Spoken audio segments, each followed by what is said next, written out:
Hello world, thanks for coming. I'm just going to wait a moment for people to come, and after this is over, I'll put in a timestamp with when I really start.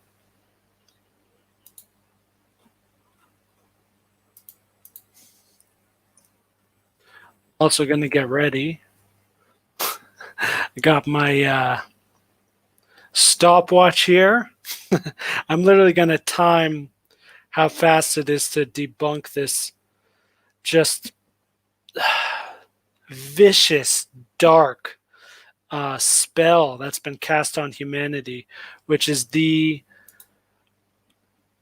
darkest, most blatant scam that our species has seen in about 100 years.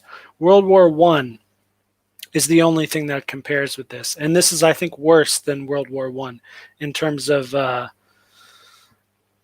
don't know, the intellectual side of it or something. Like, obviously, the violent deaths in the Great War are like worse, I think, than what's happening from coronavirus. But the ultimate implications from this could be far worse.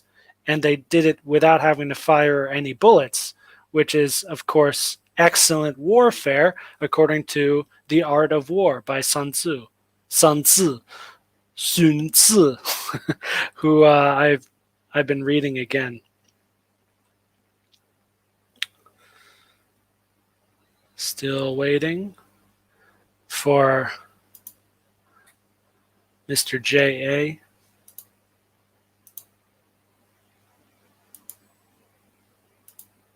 or anyone else to say hi in the chat.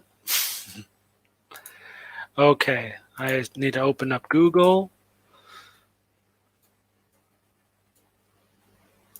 Yeah, this is all we're going to do. Just like Google homepage and a calculator. That's all you need to debunk this. That's how dumb this whole thing is. It's a lot like the gender wage pay gap. This was actually debunked in 1981 by Thomas Sowell on PBS, on mainstream TV. This was debunked 30 years ago.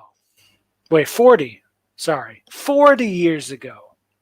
And I remember Barack Obama said, well, women get paid 75 cents to the dollar for every man that gets paid. But guess what? He himself could have Googled this in a few minutes to find out, but he didn't. This is quite common with so many people. They just accept what they're given, silver spoon fed, and go on with their lives, living in ignorance and darkness and lies. All right, I'll wait a few more minutes.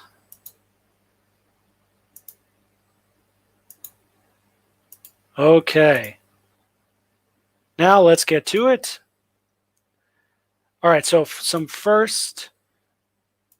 How do I rearrange the... Oh, never mind. Okay, so some quick background info first. So this debunk that I'm going to do now, which will probably take 2 minutes, like I'm going to do it really fast. This only works if you are, one, intelligent. And by that, I mean like you graduated high school and have taken a few undergraduate classes. That's intelligent enough. That's all you need to get this. And two, not brainwashed. So that the number two thing, like that's why so many people don't get it. And those of us who are awake get it very quickly. Like thinking personally, I mean, it took me like 2 weeks in February to figure out all this stuff. And from February until now, I've just been like sitting back like, wow, our species is so freaking dumb. And in that sense, I was wrong. I didn't think we were actually this bad. But I'm not very surprised either. I haven't been flabbergasted. All right, so here we go. The debunk Oh, no. One more background info. So I am not going to be, so there's those two prerequisites for this to work for you. And also, I'm not debunking the virus. I do think, even if I'm wrong, I don't care. I'll just uh, surrender that there is a real SARS-CoV-2 virus, which is a respiratory ailment, which has all the symptoms they say, and people do get sick and die from it. I'll admit all of that is true. This debunk is on the lockdown. That's what I'm debunking. Not the virus, but the response to the virus, the global response to the virus, which is complete BS. It's not just an overreaction. It's way worse than an overreaction. And that's what I'm going to show in about 2 minutes with Google and a calculator. I got my stopwatch here. Let's see how fast it takes.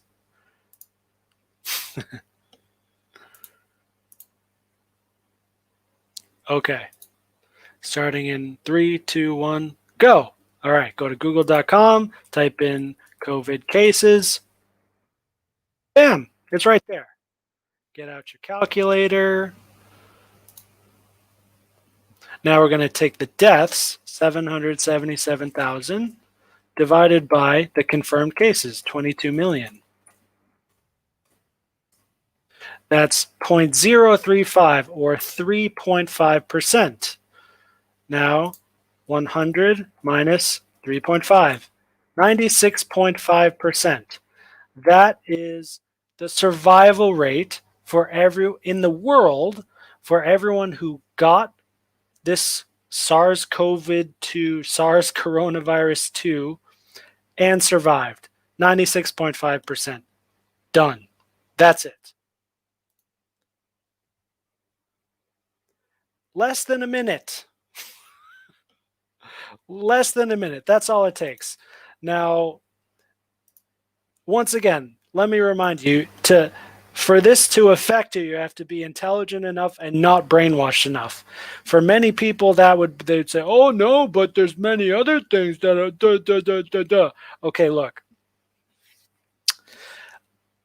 Let's say there's a traffic light that it's broken, and 3.5% of the time there's a collision from this traffic light.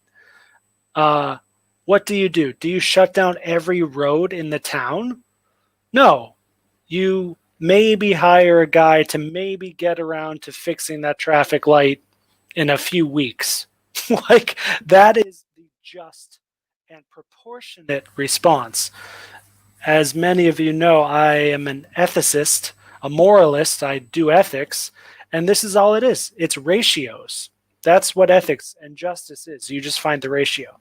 So we have an actual quantifiable number here, which is great. 96.5% or 3.5% mortality rate. So just stick with those numbers. Like, if there's something that kills 3.5% of the population, we should devote 3.5% of our resources to fixing it. Pretty simple. Now, what has been happening? No, people have been shutting down small businesses all over the world, destroying economies, shutting down churches, temples. One thing I saw in the in Hong Kong and in China, they're also shutting down the cinemas. This is especially stupid because over here, these cinemas are very nice. It's assigned seating. It's not like in America still where you could just buy a ticket and you just sit wherever you want. Like, you literally cannot buy a ticket without choosing your seat in the theater. So they could just put in a little program in their system that says, okay, every other seat can purchase a ticket to maintain physical distancing. And just, everything else carries on the same. No problem. And yet we're allowed to go to these grocery stores, especially dollar stores in Hong Kong, that are packed. Zero physical distancing. Like, we're talking about inches or millimeters next to other people, and that's fine.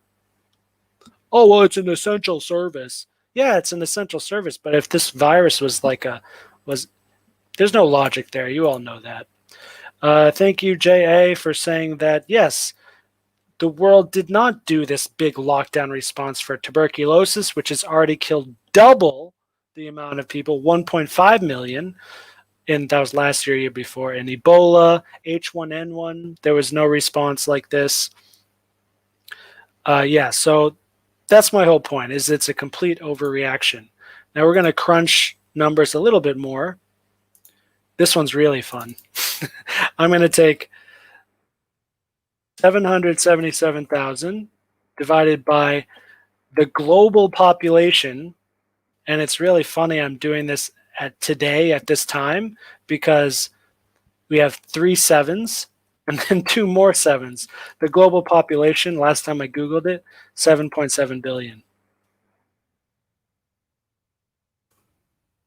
Yeah, it's so low. We have this error -4 back there. So this is point, all right, 1, 2, 3, 4, 3 zeros. Add 3 zeros. 0.0001, and then we got to bring it again 2 zeros back to get the percentage. So that's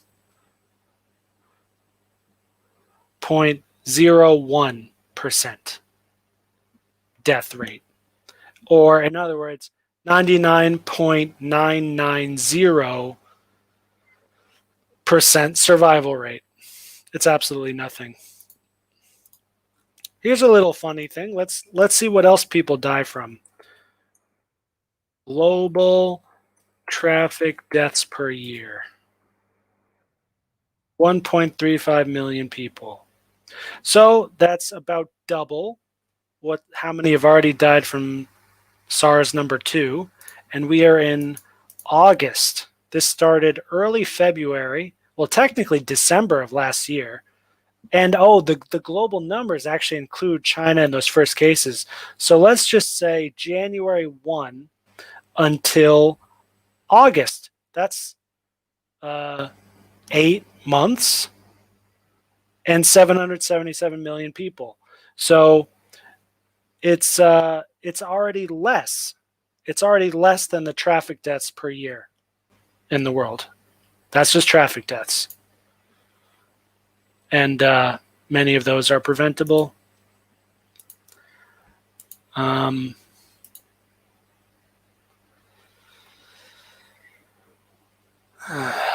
People didn't spread COVID through Black Lives Matter rallies and riots, but people visiting grandma the next town over are putting the world in danger. Yep, that's another great example, thank you, JA, of just the insanity, the complete lack of logic here. Let's see how other people are dying. Let's do the big ones. Cancer.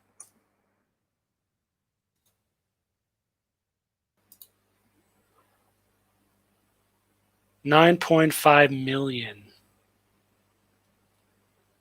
deaths per year. Cancer is, of course, not only preventable, but the problem with cancer is that there's too many cures for cancer. That's why it's difficult to deal with. There's so many different ways to cure it, so many different anecdotes with so many different cures. That's why cancer is hard from a prognostic perspective. Let's see, how else are people dying? Air pollution. That's not really a Western problem. Wow, 7 million people. Of course, 80% of those are in India and China, of course, but that's still, dude, that is 10 times, literally 10 times COVID-19 so far. All right. Yeah, I feel like there's nothing more to share in terms of screen sharing. So I'll just keep talking for a bit.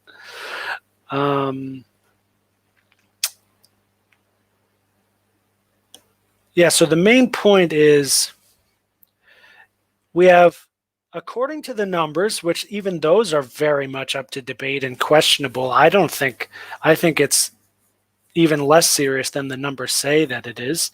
But let's just say there's a 96.5% survival rate of a thing. Let's call it X.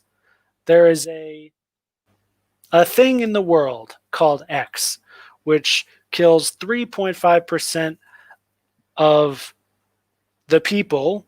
It doesn't even have to be in the world, in a village, in your city. You live in a city, and in about 8 months, 3.5% of the people have died from this thing, which we'll call X. What should we do about it? Well, once again, logic says that since 3.5% is the problem, the solution will require about 3.5% of an effort, or maybe a bit more. We can call it 7%. That's fine. Because, a lot of problems in reality are, this world is organic. So something that's already bad will tend to keep going more bad. Entropy, basically, right? So if you want to stop it from getting worse, you might need to put in a little bit of effort.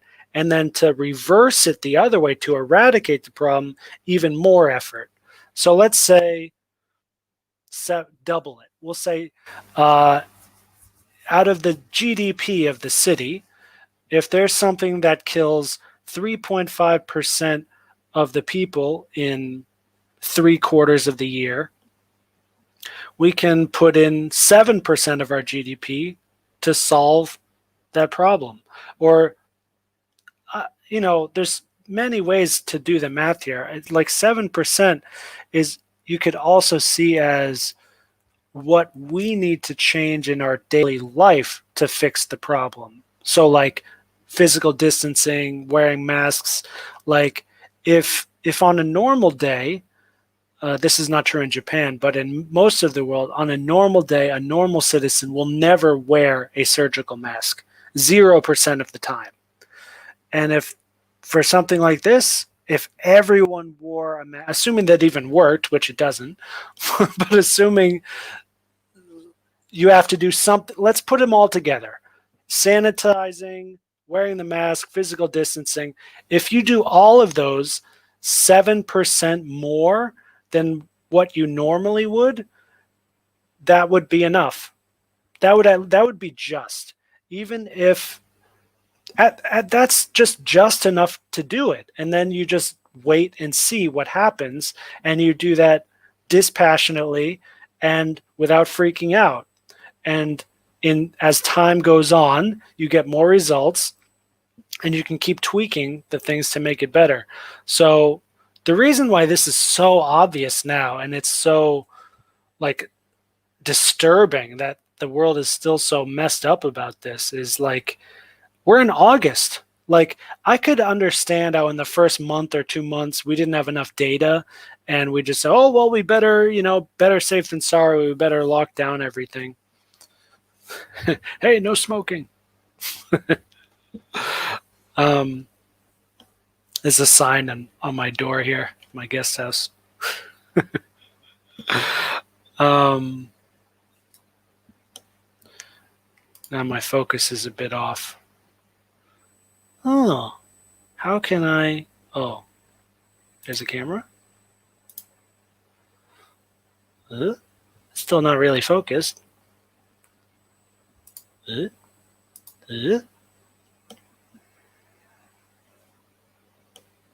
Whatever.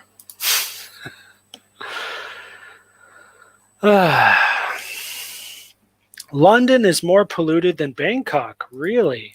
Well, I have a lot of personal experience in air polluted cities. So what I've learned is that it's not so much what is more polluted or less polluted, but what kind of pollution it is. So I just looked it up. It's the AQI in London right now is 67, which is livable. Like, it's really not that bad. But what kind of air quality is it? Like in Vietnam, that's where I got my mask that I still use these days.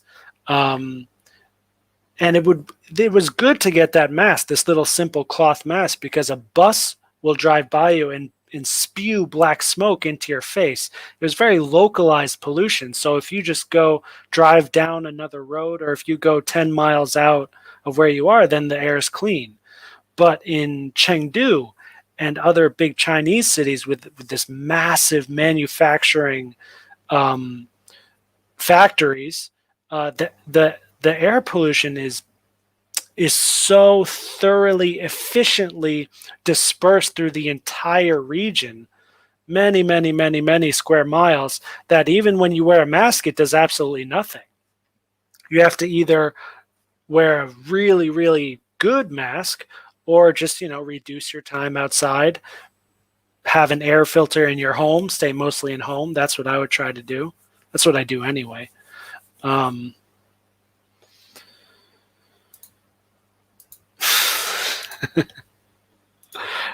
Yeah, we're basically done here. Any other thoughts from Mr. J.A.? I don't know why my my camera stops zooming or focusing.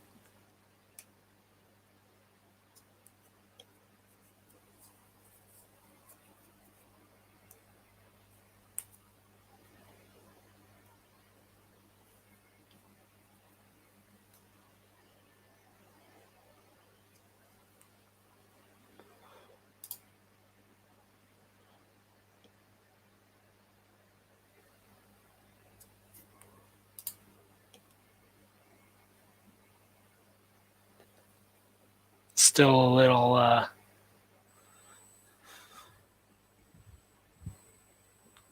yeah, it's focusing more closely than where my face is.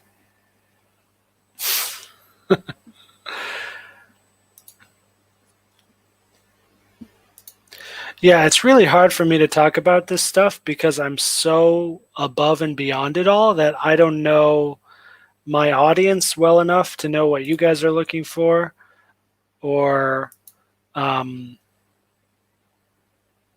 like where to begin. I'm just like, what the hell? Like, is this real? Is this really happening? On a personal note, I'm just done. I'm done with humanity at this moment. Um, my current plan, well, I was trying to go to Lithuania, but their bureaucrats are really, Europe is locking down big time. They're so scared. These little thin-skinned white babies, they're so scared about nothing.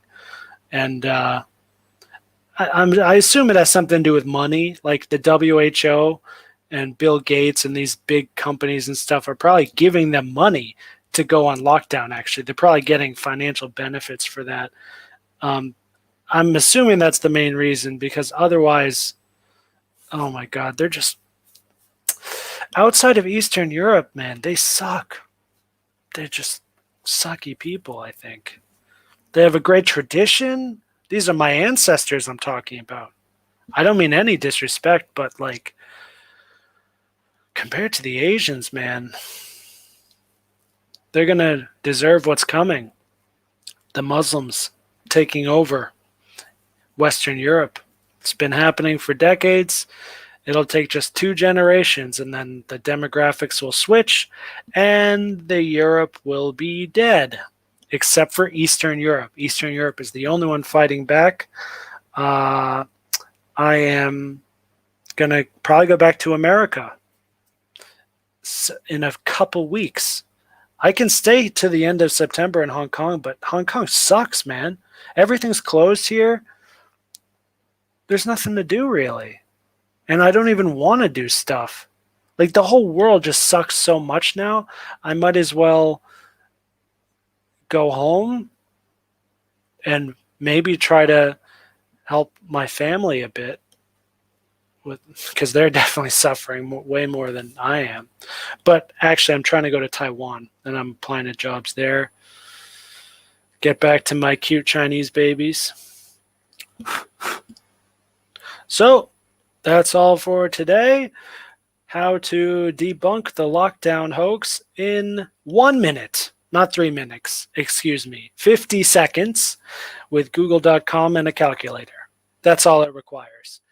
And that is how stupid we are as a species, that like even if the government has their policies that they do for their own sinful reasons, whatever, but the fact that this isn't just all over the media, Facebook, social media, mainstream media, alternative media, the reason why it's not everywhere is really alarming.